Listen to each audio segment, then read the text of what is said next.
श्रीमते रामानुजाय नमः। श्रीशैलेशदयापात्रं दीवाद्यादिगुणाणवं यतीन्द्रपवनं वन्दे रम्येजमातरं मुनिं। रम्येजमातृयोगीन्द्रपादरेखामयं सदा तदायतात्मसत्तादिं रामानुजमुनिं भजे। लक्ष्मीनाथसमारम्भं नाथयामनमध्यमाम् अस्मदाचार्यपर्यन्तां वन्दे गुरुपरम्पराम्।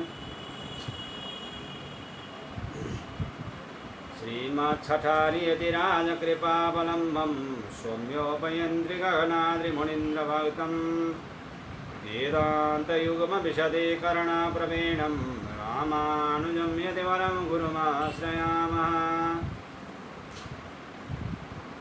श्रीमद्काश्यपवंशमध्यगगने श्रीचन्द्रवनभासितं श्रीमद्वेङ्कटनाथसेवनरतं बाणाचलोपासकं श्रीमधुसूदनार्यकृपया सम्प्राप्य मन्त्रादिकं वन्देऽहं वदवर्यमाधवगुरोः पादारविन्दं सदा। जय श्रीमन्नारायण। श्री संप्रदाय के आचार्यों के विषय में सत्संग हो रहा था। तो आज हम श्री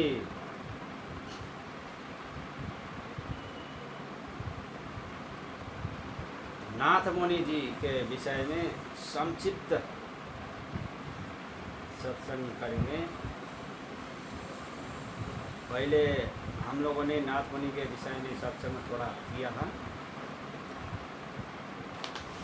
श्री संप्रदाय के आचार्यों में परिगणित मुनि त्रय में श्री नाथ मुनि जी का अत्यंत विशिष्ट स्थान है। इन्होंने नाथ मुनि स्वामी जी का ही देन है संपूर्ण 4000 दिव्य प्रबंधों का। यहाँ तक हम लोगों ने सत्संग किया था। तो आज श्री पुंडरीकाक्ष स्वामी जी के विषय में संक्षिप्त सत्संग और श्री राम मिश्र स्वामी जी, श्री यमुनाचार्य स्वामी जी के विषय में सत्संग होने जा रहा है। जय श्रीमन नारायण। श्री पुंडरीकाक्ष स्वामी जी, श्री पुंडरीकाक्ष स्वामी जी महाराज परम वैष्णव अमानी संत थे। ये श्री नाथ मुनि स्वामी जी के प्रिय शिष्य भी थे। गुण तुम्हारा समुजाई नीज दोषा। यह स्वामी जी के जीवन का सिद्धांत था कि स्वामी जी कहते थे कि दूसरों के दोषों को छिपाना चाहिए और अपने दोषों को प्रकट करना चाहिए। दूसरों का दोष नहीं देखना चाहिए और अपना दोष देखना चाहिए, ऐसा कहते थे। ऐसा करने से मानसिक दुर्बलताएं दूर हो जाती हैं तथा निज धर्म में दृढ़ता होती है। श्री नाथ मुनि के शिष्य और प्रकांड विद्वान श्री राम मिश्र स्वामी जी इनके समकालीन ही थे और आप में बड़ा आदर भाव रखते थे। जीवन की अनेक समस्याओं का समाधान पाने के लिए श्री राम मिश्र जी श्री पुंडरीकाक्ष जी के पास आते थे और उनसे भक्तिपूर्ण सम्यक समाधान प्राप्त कर लेते थे। श्री राम मिश्र स्वामी जी श्री यमुनाचार्य स्वामी जी के पितामह श्री नाथ मुनि स्वामी जी के अत्यंत प्रिय कृपा पात्र एवं विश्वास पात्र शिष्य भी थे। यहाँ तक कि श्री नाथ मुनि स्वामी जी ने अपने अंतिम समय में उन्हीं को श्री यमुनाचार्य स्वामी जी की जिम्मेदारी दी थी, क्योंकि श्री यमुनाचार्य स्वामी जी के पिता ईश्वर मुनि का पहले ही परम धाम गमन हो चुका था, वैकुंठ गमन हो चुका था। श्री राम मिश्र स्वामी जी बड़े ही विद्वान और सदाचारी अष्टांग योगी थे। वह सबसे सर्वव्यापी परमात्मा का दर्शन करते थे।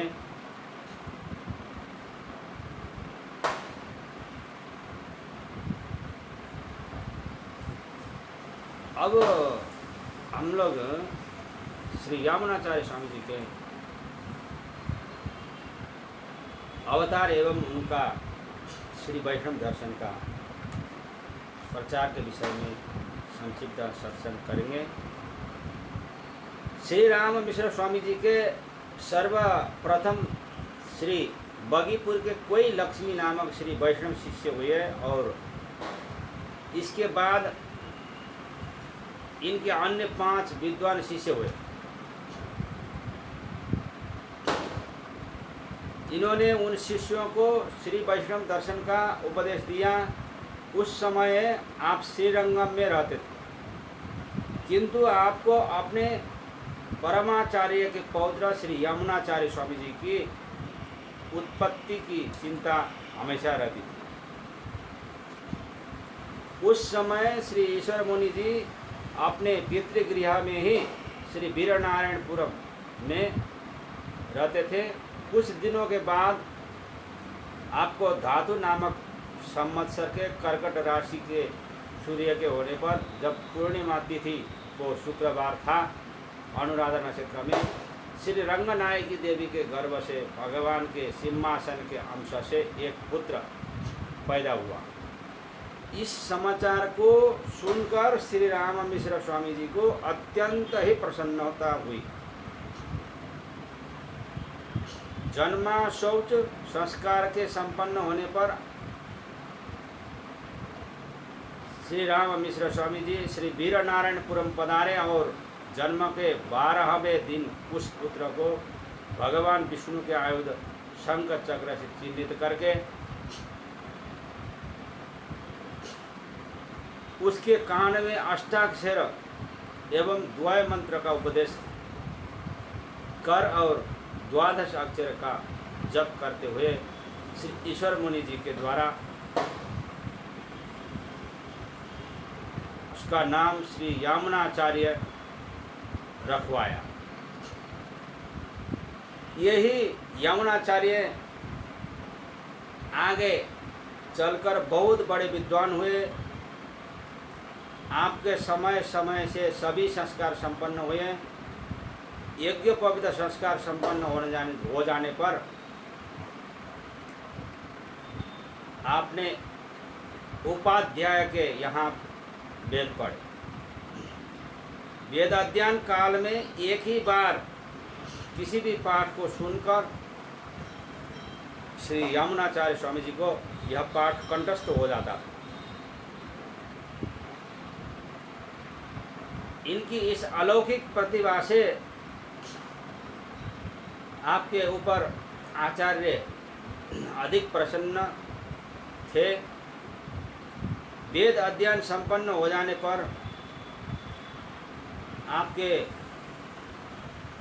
वेदाध्यापक आचार्य बोले, तुम आगम पढ़ो।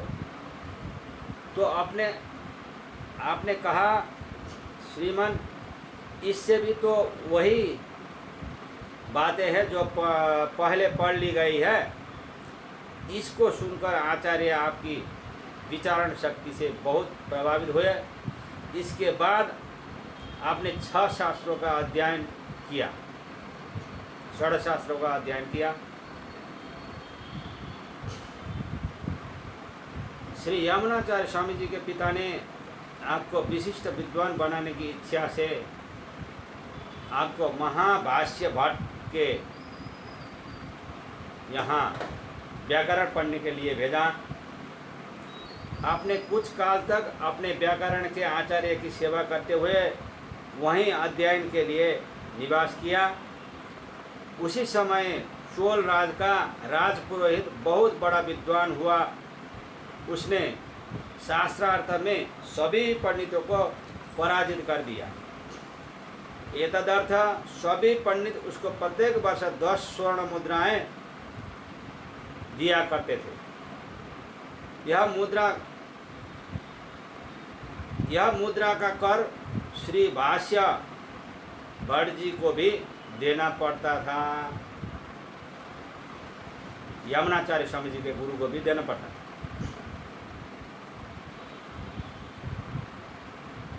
आपको अर्थ की कमी थी, इसीलिए राज्य के कर्मचारी कभी कभी आपको तंग किया करते थे। इस स्थिति को देखकर श्री यमुनाचार्य स्वामी जी ने आपसे इसका कारण बार बार आपसे पूछा। उनके बहुत अनुरोध करने पर आपने उस पंडित प्रवृत्ति का कारण बतला दिया। उस पंडित की इस निरंकुशता को सुनकर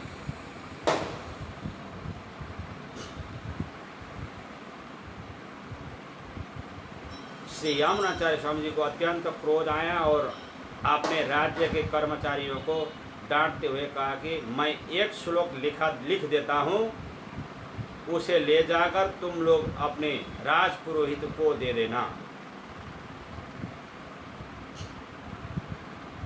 ऐसा श्री यमुनाचार्य स्वामी जी ने कहा दिया।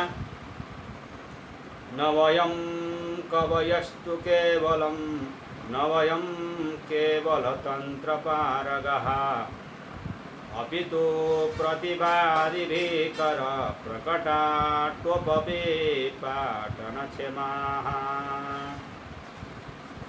ये श्लोक लिख के वो राजा के सिपाहियों के साथ में भेज दिया राजपुरोहित के वहाँ। अर्थात हम लोग केवल कवि नहीं हैं, न केवल शास्त्रवेत्ता, बल्कि हम मत वाले हाथियों के समान शास्त्र बोध के घमंड में चूर रहने वाले प्रतिवादियों के दर्प का सिंह के समान दलन भी करना जानते हैं। आपकी वह पत्रिका राज कर्मचारियों ने राजपुरोहित के पास भिजवा दिया। उसे देखकर राजपुरोहित का बड़ा कष्ट हुआ और वह शीघ्र ही राजा के पास जाकर बोला कि श्री महाभाष्य भट्ट का कोई शिष्य है जो कि आपकी आज्ञाओं का उल्लंघन करता है। उसकी अवस्था 12 वर्ष की ही है और मुझको व्यवहार बता रहा है। उसे आप शीघ्र बुलवाकर उचित दंड का विधान करें, राजपुरोहित ने राजा से कहा। राजपुरोहित की बातें सुनकर विद्वत प्रिय राजा ने सोचा वह बालक अवश्य ही सभी शास्त्रों का ज्ञाता है, अतः उसे ससम्मान बुलवाना चाहिए। यदर्थ उसने मंत्रियों का आदेश दे दिया। राजा ने मंत्री उनके यहाँ नहीं गए और निरादर पूर्वक श्री यमुनाचार्य स्वामी जी को बुलावा भेज दिया।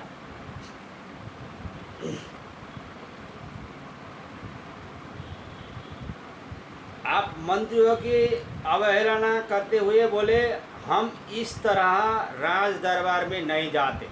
श्री यमुनाचार्य स्वामी जी ने कहा, मुझे पंडित राज के साथ शास्त्र विचार करना है, अतः मुझे राज पंडित की ही तरह चलना चाहिए। यह खबर जब राजा के पास पहुंची तो उसने आपके पास एक शिविका भेज दिया और आप उस पर चढ़कर जब राजा के द्वार पर पहुंचे तो राजा ने श्री यमुनाचार्य स्वामी जी का भव्य स्वागत किया और फिर आपको सभा में लाकर आपके योग्य उचित आसन पर बैठाया।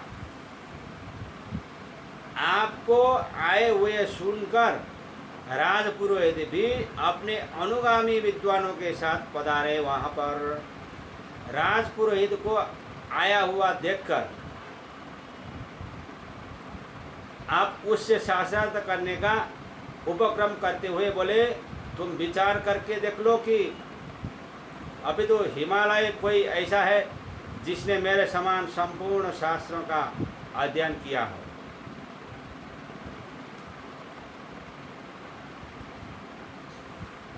आपकी बातें राजपुरोहित को चुभ सी रही थी। उसने भी शास्त्रार्थ का उपक्रम किया। उसी समय में श्री यमुनाचार्य स्वामी जी राजा से बोले कि आप शास्त्र के तत्वों को जानने वाले पंडितों का आह्वान करें। राजा ने भी ऐसा ही किया। उसी समय राजा रानी में विवाद छिड़ गया कि इन दोनों में से कौन जीतेगा। राजा ने कहा, हमारे राजपुरोहित की विजय होगी। तुरंत रानी ने कहा, ऐसा लगता है कि बालक है तो 12 साल का पंडित, उन्हें परास्त करेंगे। अंत में रानी ने कहा, यदि बालक पंडित पराजित हो गए तो 6 मासों तक मैं आपकी चेरी बनकर, दासी बनकर रहूंगी। और राजा ने प्रतिज्ञा की कि यदि हमारे राजपुरोहित पराजित हो गए तो मैं अपने राज्य का आधा भाग इस बालक यमुनाचार्य को प्रदान करूंगा। ये राजा रानी में ये शर्त हो गया। इस तरह परस्पर बद्ध प्रतिज्ञा होकर राजा रानी राज्य तो मैं अपने राज्य का आधा भाग प्रदान करूंगा बोलने पर, उस तरह परस्पर बद्ध प्रतिज्ञा होकर राजा रानी राज्य सभा में पधारे। उस समय अनेक विद्वान राजसभा में उपस्थित थे। राजा ने श्री यमुनाचार्य स्वामी जी को पूजा करके उन सभी विद्वानों की पूजा की। जिसके बाद राजा की आज्ञा से श्री यमुनाचार्य और राजपुरोहित का शास्त्रार्थ प्रारंभ हुआ। राजपुरोहित ने कहा, आप शास्त्रज्ञ हो तो बालक है, अतः यदि लोक और वेद में 3 ही वाक्य कहे गए हैं तो आप किन्हीं 3 वाक्यों को कहे और मैं उन वाक्यों को खंडित करूंगा, या मैं 3 वाक्यों को कहता हूं और आप उन तीनों वाक्यों को खंडित करें, दूषित करें। जो हार जाएगा उसके सिर पर ताड़न किया जाएगा। राजपुरोहित की बातें सुनकर श्री यमुनाचार्य स्वामी जी बोले कि इस सभा स्थल में मैं 3 लौकिक वाक्यों को कहता हूँ और आप उसका पहले खंडन करें, तो फिर आपका और मेरा शास्त्र के विषय में विचार रहेगा। श्री यमुनाचार्य स्वामी जी का यह प्रस्ताव सुनकर सभी सभासद बहुत प्रसन्न हुए। इसके बाद राजा की आज्ञा को पाकर श्री यमुनाचार्य स्वामी जी स्पष्ट शब्दों में बोले कि हे राजपुरोहित, आप इन वाक्यों का खंडन कीजिए, तभी मैं आपके साथ में शास्त्रार्थ करूँ। आपकी माता बंध्या नहीं है, ये एक प्रश्न, इसका खंडन करना है राजपुरोहित को। यह राजा सार्वभौम है और रानी पतिव्रता है। इन तीनों वाक्यों को सुनकर राजपुरोहित लज्जित और निरुत्तर हो गए। राजसभा में उपस्थित सभी सदस्य भी मौन थे। इसके बाद यमुनाचार्य राजपुरोहित से बोले, मैं उत्तम, मध्यम और अधम 3 प्रकार के वैदिक वाक्यों को आपके समक्ष उपस्थित करूंगा। आप यदि उन सभी वचनों को वैदिक सिद्धांत के अनुसार 3, 5 या 7 प्रकार के अर्थों का प्रतिपादन कर देंगे तो आपकी विजय मानी जाएगी। और इसके बाद उन तीनों वैदिक वाक्यों को राजपुरोहित के सामने यामुनाचार्य स्वामी जी ने उपस्थित किया।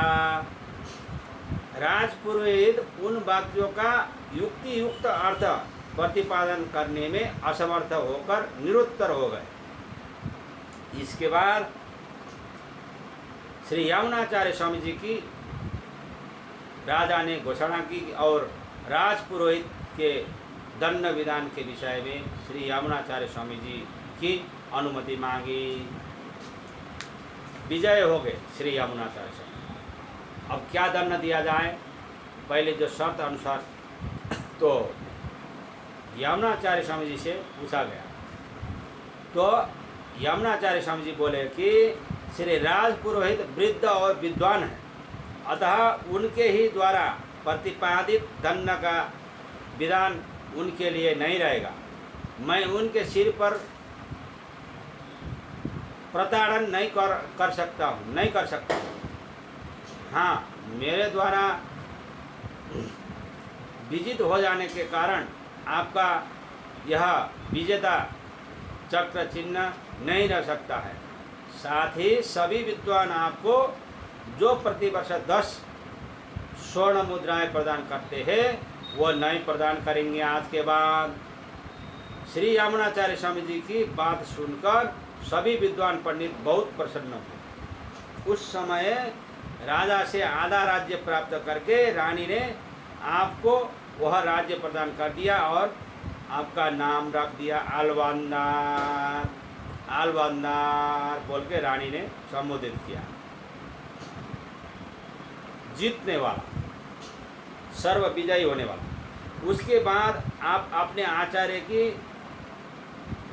यथोचित पूजा करके अपने पिता के घर आए। आपके पिताजी ने आपकी रूप गुणशील संपन्न समान ही वंश में उत्पन्न ब्राह्मण की कन्या से पाणी ग्रहण संस्कार संपन्न कर दिया। तदंतर आपने अपने पिता की सेवा करते हुए कुछ दिन तक निवास किया। इसी विध श्री ईश्वर मुनि जी नित्य युक्त पार्षदों से सुशोभित भगवान के नित्य लोक में पधार गए, वैकुंठ लोक पधार गए। इसके बाद श्री यामुनाचार्य स्वामी जी के 2 पुत्र रत्न पैदा हुए।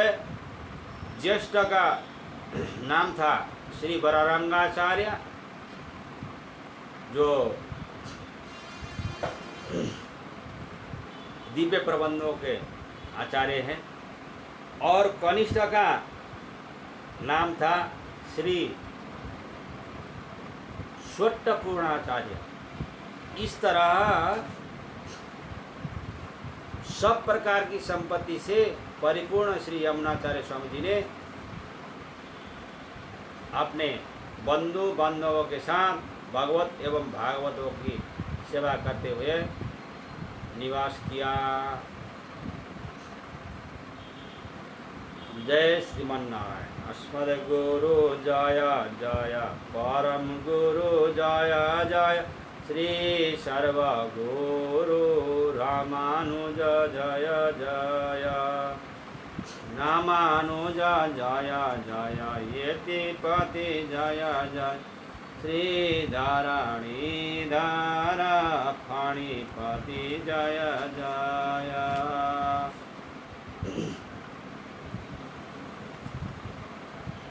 जय श्रीमन्नारायण।